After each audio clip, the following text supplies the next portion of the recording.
नमस्कार रेस्टॉरंट्स, कशा आहात सगळे? तर स्वागत आहे माझ्या यूट्यूब चॅनलवर एबी क्रॅकिंग मंत्रा. तर आपले जानेवारी ते जून झालेत, जून 2021 पर्यंत. जर तुम्ही पाहिले नसतील तर या आय लिंकवर तुम्ही पाहू शकता, पूर्ण प्लेलिस्ट आहे जानेवारी ते जून. तर आज आपण पाहणार आहोत जुलै 2021 भाग 1. तर चला सुरू करूया व्हिडिओला. ही माझ्याबद्दल थोडीशी माहिती हे तुम्ही वाचून घेऊ शकता.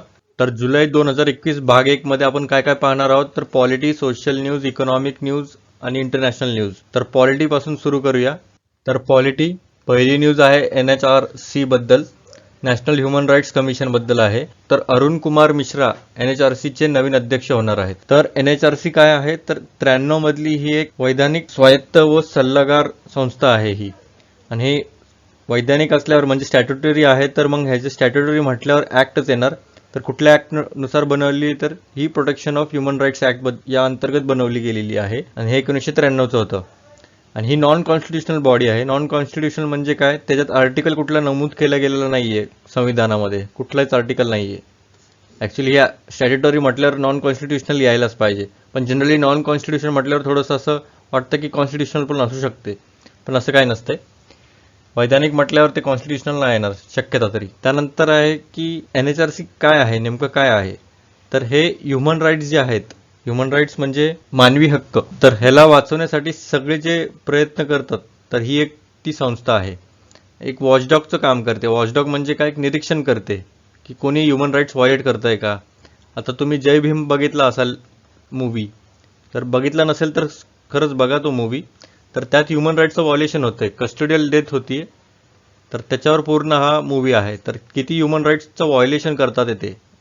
त्यानंतर ते जो वकील असतो तो हबियस कॉर्पस यूज करतो. हबियस कॉर्पस म्हणजे काय, तर तो जो माणूस असेल तर त्याला कोर्टाच्या आत हजर व्हायला लागेल. तर त्याच्यावरनं पूर्ण केस कुठपर्यंत जातो ते तुम्ही पाहू शकता. तर खरंच खतरनाक मूवी आहे ते पाहून घ्या. त्यानंतर NHRC काय करतं, looks over the rights that are related to life, dignity, liberty and equality. हे 4 जे राईट्स आहेत, जे हक्क आहेत, तर त्याच्याबद्दल सगळे ते केसेस पूर्ण बघून घेतं ते. आणि हे प्रोटेक्शन ऑफ ह्युमन राईट्स ॲक्टमध्ये सेक्शन 2(1) मध्ये आहे. आणि हे कॉन्स्टिट्यूशननं पण गॅरंटीड दिली आहे की बाबा जर हे व्हायोलेट केलेत आपण राईट्स, तर आपण पूर्ण कॉन्स्टिट्यूशन म्हणजे काय, आपण सुप्रीम कोर्ट, हायकोर्टमध्ये पण जाऊ शकतो. एन्फोर्सेबल बाय कोर्ट्स आहेत ह्या. आणि हे जे NHRC आहे, तर हे एस्टॅब्लिश कधी झाले, तर एक पॅरिस प्रिन्सिपल झालेले, पॅरिसमध्येच झालेले. तर Paris principles of human rights 91 मध्ये झालेले. तर त्या अंतर्गतच आपण पण मग ह्युमन राईट्सचं एक बॉडी निर्माण केली 93 मध्ये. आणि त्याच्या अगोदर 93 मध्येच UNG म्हणजे युनायटेड नेशन जनरल असेंब्लीनं पण हे ॲक्सेप्ट केलेलं पॅरिस प्रिन्सिपल्सचं. तर 93 मध्ये त्यांनी ॲक्सेप्ट केलं की लगेच आपण पण एक बॉडी चालू केली NHRCची. तर आता NHRC मध्ये कॉम्पोजिशन काय, म्हणजे नेमके कुठले कुठले मेंबर्स आहेत ते पाहूया आपण. तर 1+8 मेंबर्स असतात, म्हणजे टोटल 9 मेंबर्स असतात. एक कोण, तर चेअरपर्सन आणि 8 अदर मेंबर्स असतात. 8 अदर मेंबर कुठले कुठले, तर पहिलं तर चेअरमन जो असेल तो retired chief justice of India असणार आहे. तर आता थोडंसं चेंज केलंय ते, 2019चे जे अमेंडमेंट केलेत, तर ते पण आपण नेक्स्ट स्लाइडमध्ये पाहूयाच. त्यानंतर मग पहिला मेंबर कोण असणार, तर एक जज असेल सुप्रीम कोर्टचा, त्यानंतर चीफ जस्टिस असेल हायकोर्टचा, मग ज्यांना प्रॅक्टिकल एक्सपिरियन्स असेल, जे मॅटर्स असतात ह्युमन राईट्स मधले. मग त्यानंतर बाकीचे कुठले कुठले ते हे महत्त्वाचे ठरतात. आता कुठले कुठले नॅशनल कमिशनचे जे आहेत, जे चेअरपर्सन्स आहेत, तर ते कोणकोणते असणार, मायनॉरिटीजवाले असणार, शेड्यूल कास्ट, शेड्यूल ट्राईब्स आणि वुमेन. आणि अजून पण 3 ॲड करण्यात आलेत, ते पण आपण पाहूया 2019च्या अपॉइंटमेंटमध्ये. त्यानंतर हे जे सगळे 9 मेंबर्स आहेत, तर त्यांना रिकमेंड कसं करणार, तर एक सिलेक्शन कमिटी असणार आहे. तर ती रिकमेंड करते कॅन्डिडेट्स प्रेसिडेंटला, आणि प्रेसिडेंट मग निवड करतो. आणि सिलेक्शन कमिटीमध्ये कोण कोण इन्क्लूड असणार आहे, तर ॲक्च्युली MPSC आणि UPSC मध्ये हे जास्त याच्यावरच भर असतो की कुठले कुठले सिलेक्शन कमिटीमध्ये मेंबर्स असतात. तर टोटल 6 आहेत. तर प्राईम मिनिस्टर असतो चेअरमॅन, मग स्पीकर ऑफ द लोकसभा, मग युनियन होम मिनिस्टर, मग डेप्युटी चेअरमॅन ऑफ राज्यसभा. ह्याच्यात लक्षात ठेवा डेप्युटी चेअरमॅन दिलंय, चेअरमॅन नाहीये, चेअरमॅन ऑफ राज्यसभा नाहीये, इथं प्रश्न होतो मग. त्यानंतर leaders of opposition in both houses of parliament, म्हणजे दोन्ही हाऊसेस मधले ऑपोजिशन लीडर, म्हणजे इथं 2 झाले, इथं एक इथं असे टोटल मिळून 6 झाले. तर आता 3 वर्षांत 70 एज लिमिट ठेवली आहे, आणि अगोदर 5 वर्षांत 70 होती. तर ते पण आपण पाहूया. तर आता आपण अमेंडमेंट कुठले कुठले केलेत 2019 मध्ये ते पाहूया आपण. तर इकडे पाहू शकता तुम्ही चेअरपर्सन बद्दल आता बघितलं आपण, चीफ जस्टिस असायला पाहिजे सुप्रीम कोर्टचा, पण आता कसं केलं, चीफ जस्टिस असायला पाहिजेच किंवा इथं बघा हे इम्पॉर्टंट होतं, किंवा जज असायला पाहिजे सुप्रीम कोर्टचा, तर तो पण चेअरपर्सन होऊ शकतो. त्यानंतर अदर मेंबर्समध्ये कोण कोण येऊ शकतं, तर त्यांनी 2 मेंबर्स दिलेले की बाबा त्यांच्याकडे नॉलेज असायला पाहिजे, प्रॅक्टिकल एक्सपिरियन्स असायला पाहिजे त्याबद्दल, ठीक आहे. पण ह्याच्यात 3 मेंबर्स दिलेत आणि त्यापैकी एक महिला असायला पाहिजे. हे तर खूप महत्त्वाचा प्रश्न ठरतो. असं कुठलीच प्रोव्हिजन नव्हती ह्याच्यात पहिले अगोदर तर. त्यानंतर एक्स ऑफिशियल मेंबर्समध्ये कोण कोण असायला पाहिजे, जसं आपण पाहिलं minority, scheduled caste, scheduled tribes आणि नॅशनल कमिशन फॉर वुमेन. आणि त्यांनी अजून काय काय इन्क्लूड केलेत तर या बिलमध्ये, तर बॅकवर्ड क्लासचं पण असायला पाहिजे, मग commission, national commission for protection of child rights पण असायला पाहिजे, किंवा chief commissioner of person with disabilities हे पण यायला पाहिजे मेंबर्स ऑफ NHRC मध्ये. तर हे पण खूप महत्त्वाचं ठरतं. असं बघितलं तर सगळेच महत्त्वाचे आहेत. त्यानंतर चेअरपर्सन आणि मेंबरचं जे टाईम पिरियड आहे तर ते 5 वर्ष होतं अगोदर आणि 70 वर्ष होतं एज लिमिट, किंवा कुठलाही लवकर झालं तर त्याच्यानुसार ते रिटायरमेंट घेऊ शकतात. पण ह्याच्यात कसं केलं, 3 वर्षच केलंय आणि 70 वर्ष आहे तसं आहे. असं येऊ शकतं की 3 वर्ष आणि 75 इयर्स केलंय आत्ताचं, ते पण येऊ शकतं. टर्मवर पण विचारू शकतात. आणि NHRC जे आहे ते फेवरेट टॉपिक आहे MPSCचं. त्यानंतर रिअपॉइंटमेंट, पहिले रिअपॉइंटमेंट व्हायची दर 5 वर्षाला, पण आता त्यांनी जे रिमूव्ह केले 5 इयरची लिमिट रिअपॉइंटमेंटची. त्यानंतर जे सेक्रेटरी जनरल आहे की the act provides for secretary general who shall be the chief executive officer of the constitution. ठीक आहे, हे एवढं महत्त्वाचं तर नाहीये, पण हे सगळे बाकीचे वरचे खूप महत्त्वाचे होते. तर ठीक आहे, नेक्स्ट इश्यूकडे जाऊया आपण. पॉलिटीचे 1 लाइनर्स पाहूया आपण. मालेरकोटला हे पंजाबचं 23वे डिस्ट्रिक्ट झालंय. त्यानंतर नॅशनल अँटी टेररिझम डे हे कधी साजरा करतात तर 21 मेला. आणि सुमोद कुमार हे CBIचे डायरेक्टर झालेत आता. ठीक आहे, नेक्स्ट इश्यूकडे जाऊया आपण. आता इंटरनॅशनल न्यूज पाहूया आपण. G7 समिट हे 47वी झाली आत्ता. तर ही इंटर गव्हर्नमेंटल ऑर्गनायझेशन आहे. ह्या 7 मध्ये कोण कोण येतं तर ॲक्च्युली G7 आहेत तर ह्या सगळ्या जे स्ट्रॉंग इकॉनॉमीवाले आहेत तर त्यांचा समावेश होतो. तर France, Germany, Britain, Italy, USA, Canada आणि जपान हे टोटल 7 देश आहेत. आणि हे बनवण्यामागे एकच कारण होतं, जेव्हा 70 मध्ये ऑइल क्रायसिस आलेले तर त्यानिमित्त लोकांना वाटलं की बाबा काहीतरी असं करायला पाहिजे की ज्याने आपल्याला स्टेबिलिटी यायला पाहिजे. तर त्यामुळे त्यांनी 75 मध्ये हे एस्टॅब्लिश केली आहे. त्यानंतर ॲक्च्युली 6 देशच समावेश करण्यात आलेला स्टार्टिंगला, आणि 7व्या नंतर 76 मध्ये कॅनडाला ॲड करण्यात आलं. त्यानंतर आणि हे सगळे जे G7 कंट्रीज आहेत, इवन प्लस इंडिया नाही आहे G7 मध्ये, हे लक्षात ठेवा. कारण की आपण एवढी पण स्ट्रॉंग इकॉनॉमी आहे आपली स्ट्रॉंग, पण एवढी नाही जेवढी यांची आहे. तर G7 प्लस इंडिया हे पार्ट आहे G20चा. इथं पण एक MCQ येऊ शकतो. आणि ही कुठली एक फॉर्मल कॉन्स्टिट्यूशन किंवा त्याला फिक्स हेडक्वार्टर नाही आहे ह्या G7 समिटला. म्हणजे आपल्याला असं वाटतं ना बाबा हेडक्वार्टर असेल जेनेवा, नाहीतर मग कुठलं तरी पॅरिस वगैरे काही असू शकतं, पण ह्याच्यात काहीच हेडक्वार्टर नाही आहेत, हे लक्षात ठेवा. फिक्स हेडक्वार्टर नाही आहे, ॲक्च्युली रोटेट होत राहतंय. आता जी G7 समिट झाली आत्ताची 47वी, तर ह्यात 3 आउटकम्स आलेत. तर पहिला आहे build back better for the world project. म्हणजे काय तर अल्प आणि मध्यम उत्पन्न असलेल्या देशांमध्ये आशिया आणि आफ्रिकेतील शेकडो अब्ज डॉलर्सच्या गुंतवणुकीला प्रोत्साहन देणे आहे. त्यानंतर डेमोक्रेसीज 11 चे संयुक्त घोषणापत्र ऑनलाईन आणि ऑफलाईन दोन्हीही अभिव्यक्ती स्वातंत्र्याच्या मूल्यांना पुष्टी आणि प्रोत्साहित करण्यासाठी, हे डेमोक्रेसीज 11 बद्दल होतं. आणि त्यानंतर कार्विस बे डिक्लेरेशन काय आहे तर जे G7 ने गरीब देशांकरिता 1 अब्जपेक्षा जास्त कोरोना व्हायरस लशींचे डोस देण्याचे आश्वासन दिले असून त्यापैकी निम्मे अमेरिकेतून आणि 100 दशलक्ष ब्रिटनमधून येणार आहेत. म्हणजे आणि अजून एक गोष्ट आहे की कॅरिबिस बे डिक्लेरेशनमध्ये की परत अशी एक मोठी जी साथ झाली आहे आत्ता तर ती पण होऊ नये, तर त्यासाठी पण ह्यांनी शपथ घेतली आहे काइंड ऑफ. आणि त्या अगोदर कुठल्या समिट झालेल्या ह्याच्या 46th होती कुठली तर USA मध्ये होणार होती, पण ती कॅन्सल झाली कोविडमुळे. आणि जी 45th होती ती फ्रान्समध्ये झालेली. तर असं मॅच द फॉलोइंगमध्ये पण येऊ शकते की 45th कधी झालेली, फ्रान्समध्ये होती का नाही होती. ठीक आहे, नेक्स्ट इश्यूकडे जाऊया. तर आता वर्ल्ड बँक बद्दल आहे. तर वर्ल्ड बँक कधी स्थापना करण्यात आली तर 27 डिसेंबर 1945 मध्ये. 1944 मध्ये ब्रिटन वुड्स कॉन्फरन्स झालेली, तर त्यानंतरच त्यांनी स्थापना करण्यात आली आहे. तर ब्रिटन वुड्स कॉन्फरन्स पण लक्षात ठेवा.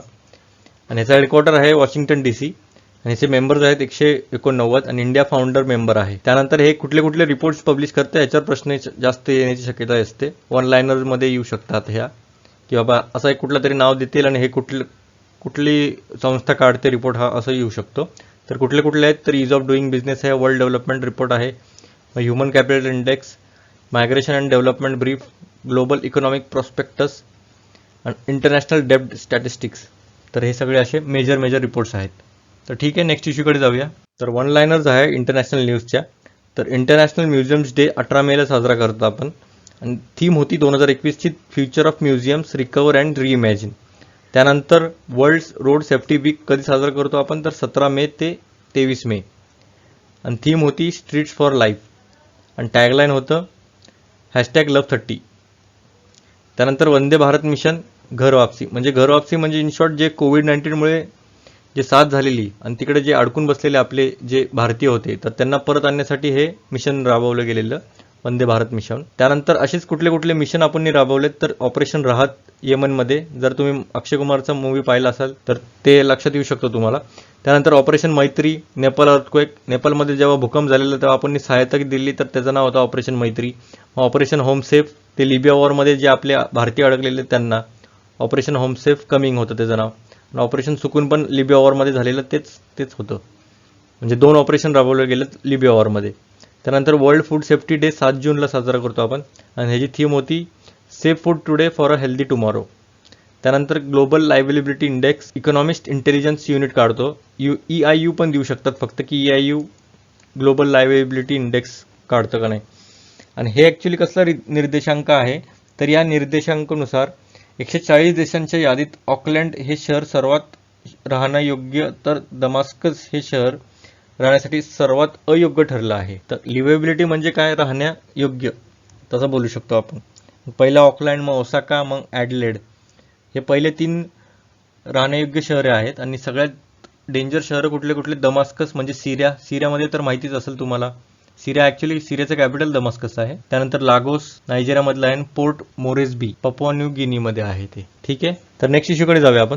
सोशल न्यूज बद्दल पाहूया आपण आता. NCPCR काय आहे, national commission for protection of child rights. तर ही एक वैधानिक संस्था आहे आणि केंद्रीय महिला व बाल विकास मंत्रालयाच्या आत कार्यरत करत आहे ही ministry of women and child development. आणि हे ऍक्टनुसार बनलंय, जसं मी सांगितलं वैधानिक आहे. म्हणजे ऍक्ट कुठला असणार, तर हे commission for protection of child rights act आहे 2005चं. तर त्यानुसार बनली आहे 2007 मध्ये, 5 मार्च 2007 मध्ये. त्यानंतर यांचं कॉन्स्टिट्यूशन कसे करण्यात आलंय, म्हणजे याचं विभाजनी कशी, कुठले कसे मेंबर्स असणार आहेत, तर ते पाहूया आपण. एक चेअरपर्सन असणार आहे, 6 मेंबर्स असणार आहे, म्हणजे 1+6 म्हणजे टोटल 7 असणार आहे. आणि चेअरपर्सन जे person of eminence who has an exemplary record of work in child welfare, म्हणजे काय, जो प्रतिष्ठित व्यक्ती आहे आणि ज्या किंवा जिने बालकांच्या कल्याणाला प्रोत्साहन देण्यासाठी उल्लेखनीय कार्य केले आहे. त्यानंतर जे 6 मेंबर्स आहेत त्यामधले 2 वुमेन मेंबर्स असणार आहे, आणि त्यांच्याकडे एक्सपिरियन्स असायला पाहिजे education, child health care, welfare, child development, मग ज्युनियर जस्टिस केअर, मग जे चाइल्ड लेबर आहे त्याला एलिमिनेट करण्यासाठी, मग चाइल्ड सायकोलॉजी किंवा सोशिओलॉजी, मग लॉज रिलेटिंग टू चिल्ड्रन, असे टोटल 6 मेंबर्स असायला पाहिजे. त्यानंतर आहे प्रबंध पोर्टल.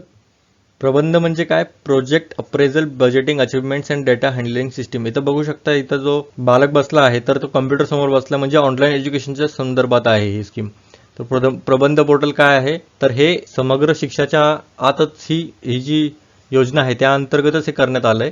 आणि हे कोण करते, तर मिनिस्ट्री ऑफ एज्युकेशन करते. हे ऑनलाईन मॉड्यूल असणार आहे. हे जे कोविड-19मुळे जे झाले, त्यांचं जे नुकसान झाले, स्कूल जसे बंद होते, तर त्यासाठी त्यांनी out of school children data identified by each state, म्हणजे त्यांनी एक डाटा काढलाय अशा बालकांचं ज्यांनी ड्रॉपआउट झालेत किंवा जे बाहेर आता अभ्यास करायला अवघड होते, तर त्यासाठी त्यांनी ऑनलाईन मॉड्यूल काढलाय. हे जे प्रबंध पोर्टल असणार आहे, तर हे टेक्नॉलॉजीला इन्क्रीज करेल, जसं की एफिशियन्सी वगैरे वाढवल त्यात.